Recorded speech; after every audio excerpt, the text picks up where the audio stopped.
오늘은 예수의 사람 2가의 8-4단원. 자, 제목 한번 읽어볼까요? 자, 시작. 24시간 예수님을 바라보라. 이게 뭐 인간적인 생각으로는 불가능하죠. 24시간 또 어떻게 바라보겠어요? 감시 카메라도 아니고. 그런데 이게 무엇을 의미하는지 오늘 살펴보려고 합니다. 자, 오늘 하나님께서 주신 말씀은 히브리서 12장 2절 말씀입니다. 자, 한번 읽어볼게요. 자, 히브리서 12장 2절 시작.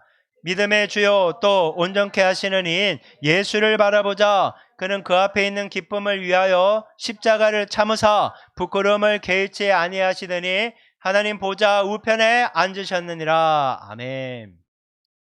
자, 예수를 바라보라 이렇게 얘기해요. 그 예수가 어떤 분인가? 그 앞에 있는 기쁨, 죽음 너머에 있는 부활의 기쁨, 택한 백성들의 구원을 생각하니까 십자가를 참았다는 거예요. 빨가벗겨져서 채찍맞고 조롱당하고 멸시당한 것을 개의치 않았다는 거예요. 그렇게 죽음 이후에 부활의 산 소망과 생명을 주시고 지금 어디에 계시다고요? 하나님 우편에 계신 우리를 위해 기도하시는 그 믿음의 주요 온전케 하시는 그 예수를 자 따라합니다. 바라보자. 바라보라는 거예요. 눈을 들어 주님을 바라보라 이 말씀을 하는 겁니다. 많은 그리스도인이 온전한 좀 좋은 믿음을 갖고 싶어 해요. 하지만 믿음이 안 생겨요. 믿음이 진짜 안 생겨요. 이게 갖고 싶다고 가지는 게 아니에요. 성경에 보면 막 다윗과 같은 믿음 있잖아요. 막 골리앗과도 싸우고 바울 돌에 맞아도 막 용사처럼 막 믿음으로 돌파하지 않습니까? 그런 믿음을 갖고 싶은데 그런 믿음을 갖지 못하게 하는 장애물들이 있다는 거예요. 우리 인생 가운데. 자, 첫 번째 장애물. 자, 따라합니다. 죄. 죄는 하나님으로부터 오는 은혜를 가로막는 최대 장애물이에요. 죄가 있으면 은혜를 못 부어주는 거예요.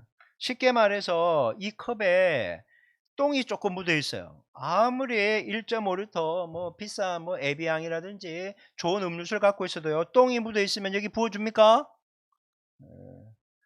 배고프면 그래도 예, 똥을 해야지 되는 거예요. 똥을 제거해야 되는 거예요. 마찬가지입니다. 죄 문제를 해결해야지 은혜가 부어진다. 이 얘기를 하는 겁니다. 1907년도에 평양 대부흥 운동이 일어났거든요. 그 부흥의 첫 시작은 평양 장대현 교회에서 그러니까 신년 부흥회를 하고 있을 때였어요. 그때 그 교회 수석 장로였던 길선주 장로님이 자기가 친구의 돈 얼마를 횡령했다라는 걸 고백합니다. 성령이 찔려갖고 회개하게 된 거예요. 그래서 회개하면서 성령이 부어지고 막 몇 날 며칠 동안 전부 나 이거 잘못했습니다. 나 이거 잘못했습니다 하기 시작했다는 거예요.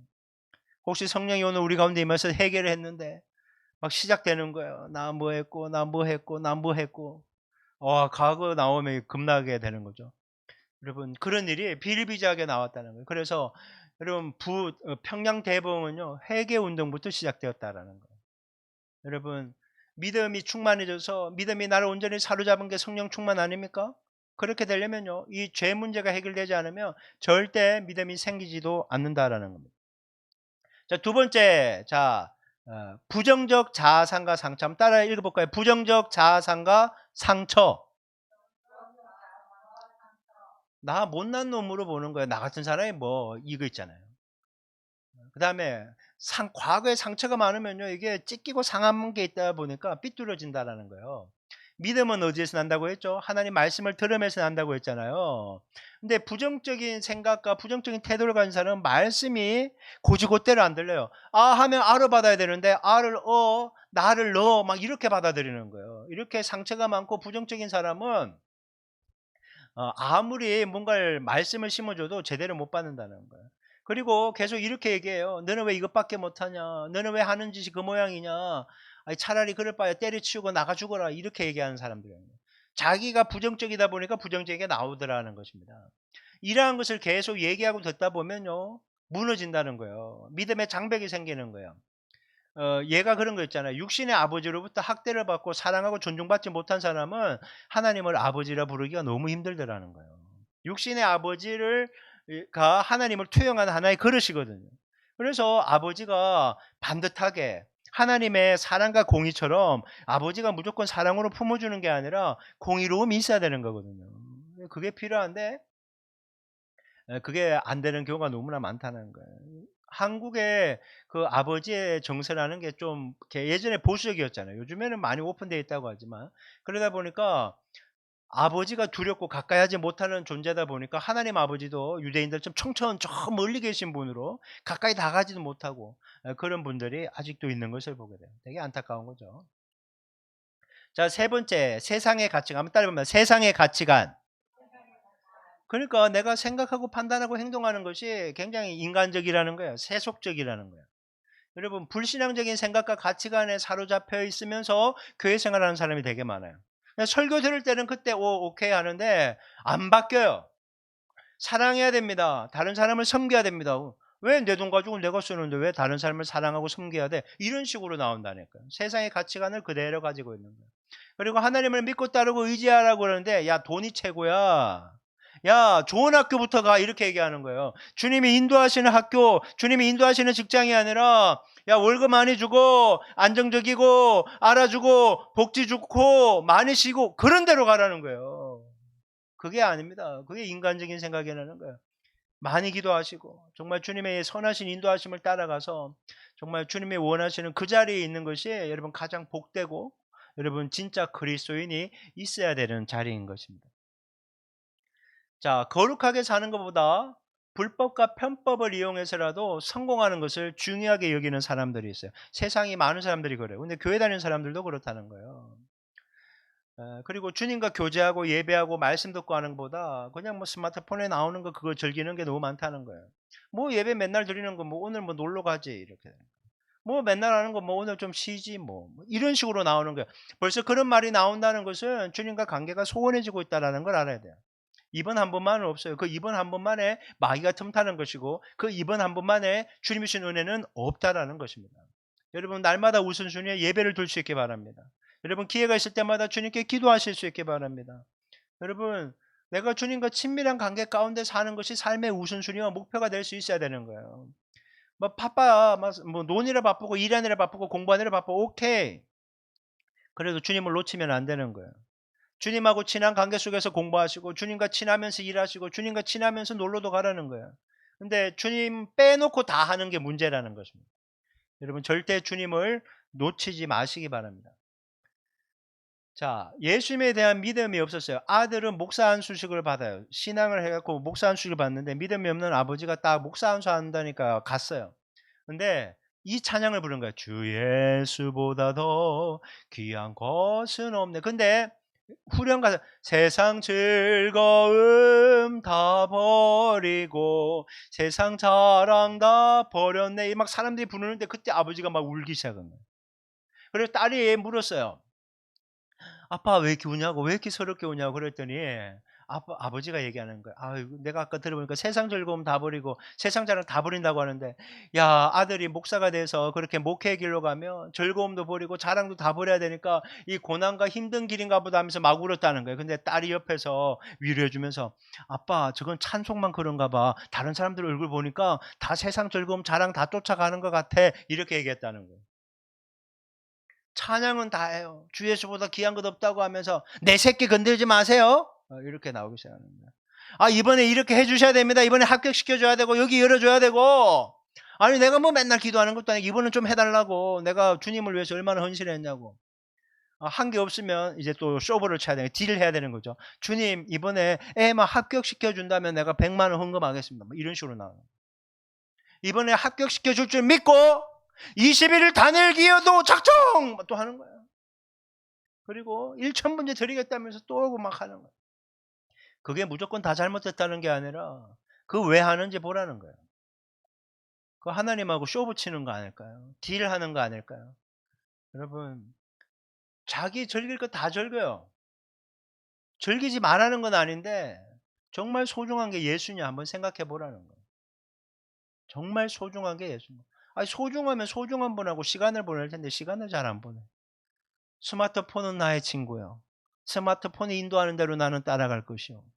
이게 얼마나 많냐고요, 우리가. 2시간, 3시간 동안 막 바쁘다 그래도 2시간, 3시간 동안 스마트폰하고 유튜브 켜갖고 보고 싶은 거 다 보면서 기도 1분을 안 해요. 기도 1분을 안 한다니까. 말씀 한 장도 안 봐요. 방학 때문에 큐티? 내가 애들 확인 안 해봤지만 애들이 과연 큐티를 했을까? 학교 다니면서 그냥 큐티 한글로 난 맨날 큐티했어 이러고 아이고 참 이게 애들뿐만 아니라 어른도 마찬가지예요. 새벽 기도했네? 아니에요. 몸부림쳐야 됩니다. 신앙생활은 몸부림이에요. 은혜 가운데 있으려면요, 몸부림쳐야 되는 겁니다. 악한 마귀가 우리의 마음을 얼마나 흐지부지하고 빼앗는지 몰라요. 아니, 날도 더워 죽겠는데 뭔 교회야. 아유, 피곤해 죽겠는데 뭔 교회야. 아유, 뭔 기도야. 난 기도 체질이 아니야. 뭔 기도 체질을 따져요. 여기 기도 체질이 과연 몇 명이나 있겠어요. 우리 교회인들 잘하는데 내가 왜 이렇게 야단치듯이 얘기하는지 모르겠네. 여러분, 제자는요, 저절로 되는 게 아닙니다. 주님과 동행하고 주님을 사랑하고 주 예수보다 귀하다고 얘기하는 건요, 그냥 말로만 해야 될 문제가 아니에요. 우리가 찬양하고 할 때 진지해야 돼요. 그래서 좀 의식 있는 분들이 그 얘기를 해요. 찬양은 전부 방방 뛰면서 말씀대로는 살지 않는다고. 디사이플 곡은 열심히 부르는데 그렇게 막 뛰면서 막 춤을 추며 다윗처럼 춤을 추면서 그렇게 디사이플 곡 부르면서 디사이플 진짜 제자의 삶을 사는 애들이 없다고. 하나님 아버지, 진짜 제자가 되게 하옵소서. 진짜 주님만 소중하게 대하게 하옵소서. 여러분, 제가 말을 안 해서 그렇지 정말 주님은 너무나 우리에게 소홀함을 당하시는 분. 여러분, 주님보다 귀한 것은 없어야 됩니다. 여러분, 정말 이것이 무엇을 의미하는지 그렇게 한번 사시기 바랍니다. 그렇게 사시기 바래요. 자, 우리 안에 있는 믿음의 장애물은 무엇인가? 아까 봤죠. 요거 오늘 자, 첫 번째 뭐라고요? 죄라는 거예요. 죄, 게으름, 죄, 나태함, 죄, 시간 사용을 규모 있게 못하는 거, 죄, 깨어있지 못하는 거, 죄, 죄가 너무 많다는 거예요. 하나님을 많이 생각하지 못하고 그분과 동행하지 못하고 그분을 주인으로 모시지 못했던 것도 죄라는 거예요. 이 죄 문제가 해결되지 않으면 믿음은 안 생긴다는 거예요. 부정적 자아상과 상처, 여러분 긍정의 믿음의 자아상, 여러분 주님의 백성이십니다. 여러분 소중해요. 제가 또 아까 그래 얘기했다고 아유 난 정말 믿음도 약하고 정말 별 볼 일 없네. 예, 그럴지라도 주님은 나를 사랑하시고 이렇게 돼야 되는 겁니다. 항상 탕자의 자세가 돼 있어야 됩니다. 주님께로 돌아가. 찢긴 모습으로 돌아가. 부끄러운 모습으로 돌아가. 그러면 주님은 받아주신다. 긍정적인 자아상. 주님의 눈으로 나를 보라는 거예요. 그리고 여러분 상처가 치유되기를 바랍니다. 여러분 예전에 어떤 유명한 강사 얘기를 들었는데 내적 치유 뭐 세미나 되게 많잖아요. 요즘에는 많이 코로나 터지고 나서 많이 하는데 내적 치유 세미나를 왜 굉장히 많이 하거든요. 그런데 내적 치유 받으러 오는 사람이 맨날 그 사람이래요. 이번에 참 은혜롭게 막 집회를 통해서 은혜 받아 나 상처 치유 받았습니다 했는데 그 얼마 못 가 또 내적 치유 세미나 받으러 와서 막 울고 그러고 있다는 거예요. 여러분 이미 예수의 피로 여러분 상처는 치유되는 줄 믿으시기 바랍니다. 치유됐어요. 그러니까 치유되었음을 연습하는 거예요. 또 아프다가 아니라 이미 주님은 나를 고쳐주셨어. 그 믿음으로 사는 거예요. 예전에 상처받은 삐뚤은 모습으로 가면 예수님의 이름을 끊는다. 나는 이미 용서받았고 상처받았고 용서했어. 나는 더 이상 거기에 묶여있지 않을 거야. 여러분 이런 모습들이 필요한데 계속 상처받았다고 맨날 와서 울고 또 상처받았다고 울고 그래요. 뭐 언제까지 그렇게 할 거예요? 여러분 이미 다시 한번 얘기합니다. 상처는 치유된 줄 믿으시기 바랍니다. 상처를 묵상하지 말라는 거예요. 회복을 치유를 여러분 선포하면서 가셔야 됩니다. 자, 세 번째 세상의 가치관입니다. 여러분 믿음이 있다고 하면서 세상의 가치관으로 사는 사람 너무 많습니다. 여러분 내가 정말 인간적인 눈을 가지고 사는지 신앙의 눈을 가지고 사는지 한번 점검해 보라는 거예요. 정말이라니까요. 그러면요 내가 믿음이 성장할 수 있는지 없는지 대번에 결판납니다. 내가 뭘 위해 좋아하는가, 뭘 위해 돈을 쓰는가, 뭘 위해 시간을 쓰는가 보면 알아요. 오늘 하루 동안 도대체 뭘 위해 시간을 썼는가. 다른 거면 다 물을 필요가 없어요. 그냥 하나만 얘기하면 돼. 아우 나 오늘 막 공부하느라고 나 일하느라고 바빴어. 오케이, 그거 다 제쳐놓고 그 다음 공부 안 할 때 일 안 할 때 뭐 했냐는 거예요. 먹는 게 최고야. 먹는 거 만들고 먹는 거에 다 시간 쓸 거예요. 사람 만나서 사교성이야. 난 사교성이야. 시간 보내는 게 예수 믿는 사람들끼리 모여서 얘기 나눴다고 그게 주님 안에서 교제일까요? 육적 교제가 얼마나 많은데요. 셀 모임이나 목장 가정교회에서도 그런 게 너무 많은 거예요. 신세한탄하고. 그래서 말씀을 나누라고 그렇게 얘기를 해도 말씀보다는 막 인간적인 얘기를 너무 많이 나누는 거예요. 그 토해 놓으니까 좋긴 하지만 여러분 어떤 사람은 그거 들으면서 죽을 맛인 것도 알아야 되는 거예요. 그러니까 지혜롭게 말씀을 나눠야 되는 거예요. 말씀 안에서 내가 어떻게 씨름하며 어떻게 돌파하고 있는가 그걸 나눠야지 서로 격려하면서 믿음이 세워지게 된다는 거예요. 그래서 다시 한번 말씀드립니다. 죄 문제를 해결해야 되고요. 부정적 자아상과 상처가 치유받았음을 믿고 여러분 순결하고 정결한 모습으로 거듭나야 되고요. 내가 세상의 가치관이 아니라 세상의 것을 사랑하는 것이 아니라 주님을 사랑하고 주님의 시야를 가지고 살아야 되겠다. 여러분 이것을 꼭 마음에 품기를 바랍니다. 오늘은 여기까지 말고요. 다시 한번 말씀드립니다. 여러분 정말 예수를 믿는다는 것은요. 믿음 안에서 날마다 자라가는 거예요. 여러분 믿음이 자라나는 은혜가 있기를 소망합니다. 7월 달보다 8월 달에 믿음이 자라나기를 소망합니다. 제가 우리 교회도 여름 수련회 한번 하고 싶다 막 그 생각 되게 많이 들었는데 예전에는 막 토요일 일요일 막 걸쳐서 했거든요. 그런데 막 다들 바쁘고 힘든데 하기가 되게 막 민망하더라고요. 언젠가는 하겠지만 올해는 아무튼 안 했어요. 수요일에도 공부하지 금요일에 또 기도하지. 근데 또 뭘 하려고 하니까 좀 그래요. 인원도 별로 없는 데다가 재정도 많이 투입되느니 차라리 주일날 맛있는 거 먹자 이게 지금 그런 모습이 됐는데 그래도 여러분 매 순간순간마다 귀한 말씀 계속 선포하고 있으니까 제가 부족해도 항상 그 생각을 해요. 하나님 교회는 작지만 나누는 메시지는 적거나 약하지 않게 하여 주옵소서. 늘 기도한다고요. 그러니까 잘 먹으시고 믿음이 건강하게 성장하고 성숙하는 우리 모두 되기를 주님의 이름으로 축원합니다.